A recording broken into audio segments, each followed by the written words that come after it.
Hello students, welcome to my channel. My name is doctor CP Sinha.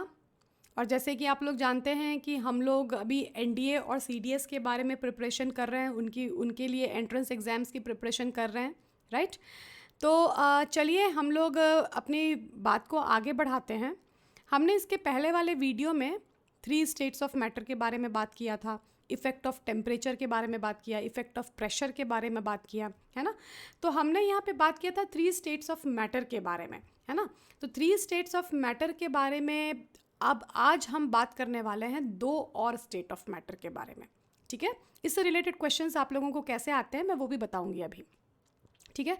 तो अपने topic पे जाने से पहले फटाफट से आप लोग मेरे चैनल को सब्सक्राइब कर लीजिए और बेल आइकन और नोटिफिकेशन ज़रूर से दबा दीजिए, जिससे कि क्या होगा, आपका जो मेरा जो वीडियोस आते जा रहे हैं डेली बेसिस पे आपको उसकी नोटिफिकेशन मिलेगी और आप मेरे वीडियोस को देख सकते हैं, ठीक है। चलिए तो हम चलते हैं अपने टॉपिक के ऊपर में, जो कि हम आज करने वाले हैं 4th and 5th state of matter. तो अभी तक तो गाइज हमने बात किया था कौन कौन से स्टेट ऑफ मैटर के बारे में। तो हमने बात किया था सॉलिड्स के बारे में, है ना। हमने बात किया लिक्विड्स के बारे में, हमने बात किया गैसेस के बारे में, हमने इन सब चीज़ों के बारे में बात किया था, राइट। अब आज जो हम बात करने वाले हैं गैसेस के बारे में हमने बात किया था। उसके बाद अब आज हम क्या करने वाले हैं, हम 4th और 5th स्टेट ऑफ मैटर की बात करेंगे, ठीक है। तो चलिए 4th स्टेट ऑफ मैटर जो है वो होता है क्या, वो होता है plasma. This is the 4th state of matter, plasma. And 5th state of matter is Bose Einstein condensate, Bose Einstein condensate. ये आपका 5th स्टेट ऑफ मैटर है, ठीक है। ये तीनों के बारे में तो आप बहुत अच्छे से जानते हैं, हम फैमिलियर हो गए हैं। चलिए अभी प्लाज्मा की बात करते हैं। प्लाज्मा जो स्टेट ऑफ मैटर है ये एक्चुअली में क्या है, ठीक है ना।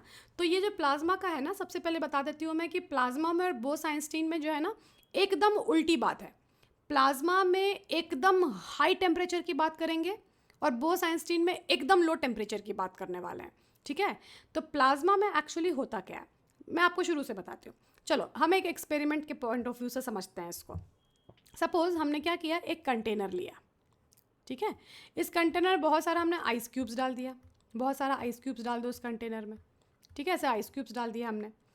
अब क्या होगा, इसको हमने हीट करना चालू किया, हमने टेम्परेचर देना चालू किया इसको, ठीक है। हमने इसको हीट करना चालू किया, ठीक है।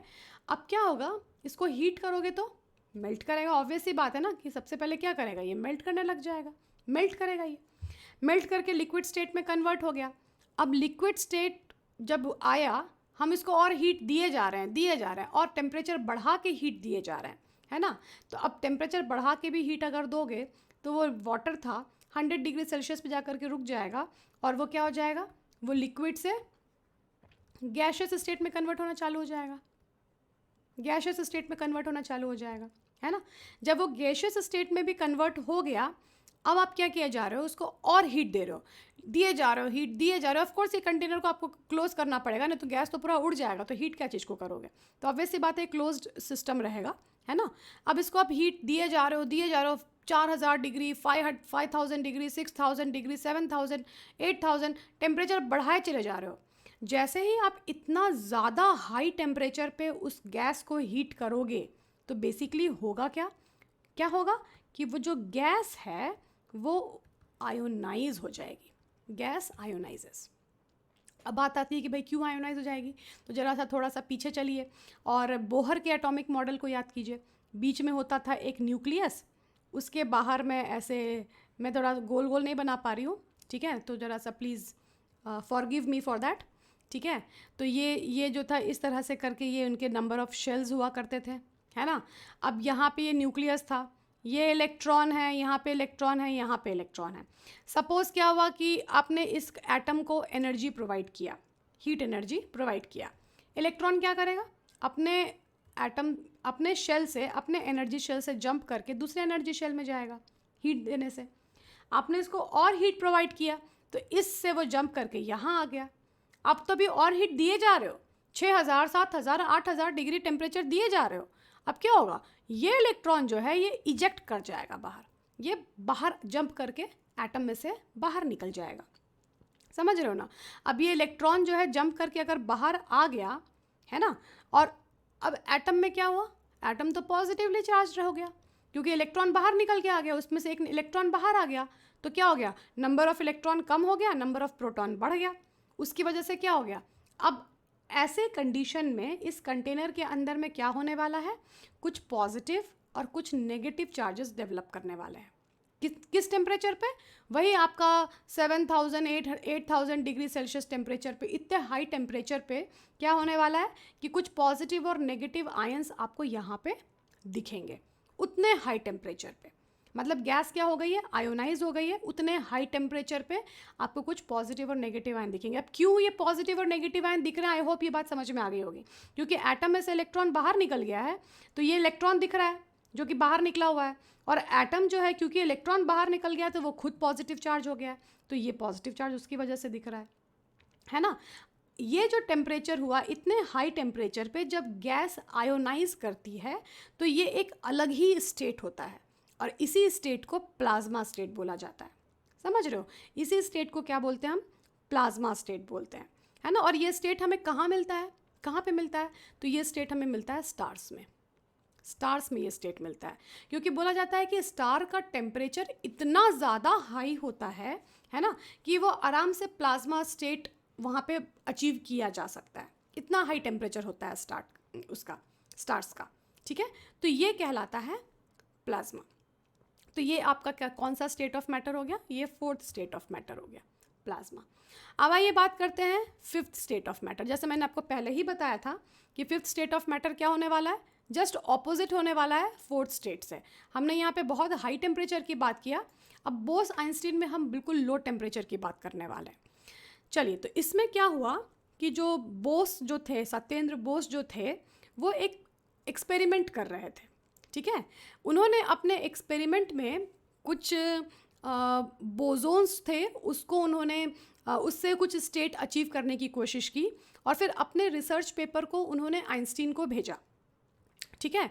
और फिर आइंस्टीन ने उनके पेपर में देखा कुछ इंटरेस्टिंग चीज़ है, तो उन्होंने उसके ऊपर फर्दर रिसर्च किया, और फिर मिल करके हमारे सामने में एक नया स्टेट ऑफ मैटर आया जिसका नाम हमने क्या दिया, बोस आइंस्टीन कंडेंसेट। अब इसमें होता क्या है, सबसे पहले आपने सुना होगा, मैंने एक नाम लिया था बोसोन्स का, है ना, बोसोन्स का।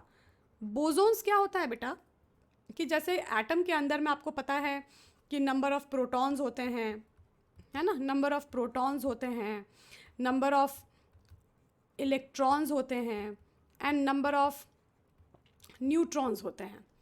इन तीनों का सम अगर आता है इवन नंबर में तो उसको बोला जाता है बोसोन्स।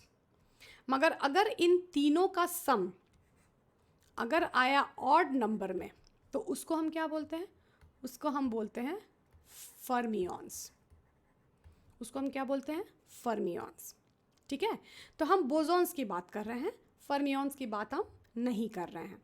तो अब बोसोन्स में क्या किया, उन्होंने बोसोन्स को लिया, ठीक है, और उसको बहुत ही लो टेम्परेचर पे, at low temperature, low density, sorry not low temperature, low density पे उन्होंने क्या किया, उसे कूल किया, at low density cooled it, ठीक है। उन्होंने कूल किया उसको, लो डेंसिटी पे कूल किया, मतलब और कितना टेम्परेचर दिया होगा कूल करने के लिए, मतलब कितना ठंडा करना है उसको, तो उसको ठंडा करना है near about absolute zero temperature तक, absolute zero temperature. And what is the absolute zero temperature that you must be knowing? minus 273.15 degree Celsius. This is the absolute zero temperature. ठीक है ना। आपको पता है कि ये एब्सोल्यूट ज़ीरो टेम्परेचर जो है ऐसा अल्टीमेट टेम्परेचर होता है जो बोला जाता है कि उस सर्टेन टेम्परेचर तक पहुंचने से पहले ही चीज़ों जो होती हैं वो स्टिल हो जाती हैं, उनका मूवमेंट, उनकी काइनेटिक एनर्जी सब खत्म हो जाती है, वो ज़ीरो हो जाती है ना। तो उस पर्टिकुलर टेम्परेचर तक उसको पहुंचाने की उन्होंने कोशिश की। क्या किया, बोसोन्स को उन्होंने लो डेंसिटी करके और उसने ही लो टेम्परेचर पे उसको रखने की कोशिश किया। जब उन्होंने उसको उतने लो टेम्परेचर पे रखा उस बोसोन्स को, तो उन्होंने क्या पाया कि बोसोन्स जो है वो एक सिंगल बिग एटम की तरह दिख रहा है, ठीक है। बोसॉन्स जो था वो कैसा दिख रहा है, appears as a single big atom, ठीक है, it appears as a single big atom. और इसी चीज़ को उन्होंने क्या बोला, एक नया state of matter, that is the fifth state of matter. This is the fifth state of matter. अब आइए बात कर लेते हैं इसके ऊपर आपको क्वेश्चन कैसे आते हैं, ठीक है। तो क्वेश्चन कैसे आते हैं, देखो पहला क्वेश्चन तो आप लोगों को इसमें आता है कि डायरेक्ट क्वेश्चन पूछा जाएगा, which is the latest state of matter, latest state of matter, है ना, ऐसा क्वेश्चन पूछा जाएगा, which is the latest state of matter. 4 option रहेंगे आपके पास, तो लेटेस्ट स्टेट ऑफ मैटर में आप किसका नाम दोगे, तो ये फिफ्थ स्टेट का, जो कि बोस आइंस्टीन कंडेंसेट था, fifth state, that is the latest state of matter, ठीक है ना। ऐसे क्वेश्चन पूछा जा सकता है उसमें आपसे, या वो आपसे डायरेक्ट ही पूछेंगे which is the fifth state of matter या फोर्थ स्टेट ऑफ मैटर, है ना। तो इस तरह से क्वेश्चंस इसमें आते हैं। फोर्थ स्टेट ऑफ मैटर के लिए पूछा जाएगा, है ना, कि which is the fourth state of matter, तो फोर्थ स्टेट ऑफ मैटर में किसको रखा गया है, तो फोर्थ स्टेट ऑफ मैटर में रखा गया है प्लाज्मा को, तो ये आपको याद रहेगा, है ना, ये आपको याद रहेगा, दिस इज़ अ प्लाज्मा, है ना। तो ये 2 क्वेश्चन हमेशा एग्जाम में पूछे जाते हैं, और generally latest state of matter से रिलेटेड क्वेश्चन तो आता है एग्जाम में। एनडीए के पेपर की बात मैं कर रही हूँ, है ना, तो उसमें ये वाला क्वेश्चन आ सकता है। तो आप जरा इस क्वेश्चन को ध्यान रखिएगा। बोसोन के बारे में मैंने बोस आइंस्टीन कंडेंसेट के बारे में मैंने आपको थोड़ा सा एक आइडिया दे दिया कि वो क्या होता है, बहुत ही लो टेम्परेचर पे होता है। प्लाज्मा के बारे में मैंने आपको आइडिया दे दिया कि वो बहुत ही हाई टेम्परेचर पे होता है। तो ये दोनों स्टेट ऑफ मैटर एक हो गया, है ना, एक एक्सट्रीम लो टेम्परेचर पे, एक एक्सट्रीम हाई टेम्परेचर पे। तो ये था fourth and fifth state of matter. I hope आपको समझ में आया होगा। अगर आपको कहीं पे कुछ डाउट रह गया, कुछ क्वेश्चन है, तो आप ज़रूर मेरे से पूछ सकते हैं। कमेंट बॉक्स में आप डाल दीजिए अपने क्वेश्चन को, मैं आपको फिर उसका वहाँ पे रिप्लाई कर दूँगी, ठीक है। तो चलिए, तो फिर इस वीडियो को हम यहीं पे एंड करते हैं, और मेरे ऐसे ही सारे वीडियोस आप कंटिन्यूसली देखना चाहते हैं तो आप ज़रूर से मेरे चैनल को सब्सक्राइब कर लीजिए, और नोटिफिकेशन बटन को और बेल आइकन को ज़रूर से दबा दीजिए, जिससे कि आपको नोटिफिकेशन मिल जाएगा और मेरे कोई भी वीडियो आप मिस नहीं करेंगे, ठीक है। See you then in the next video. जय हिंद।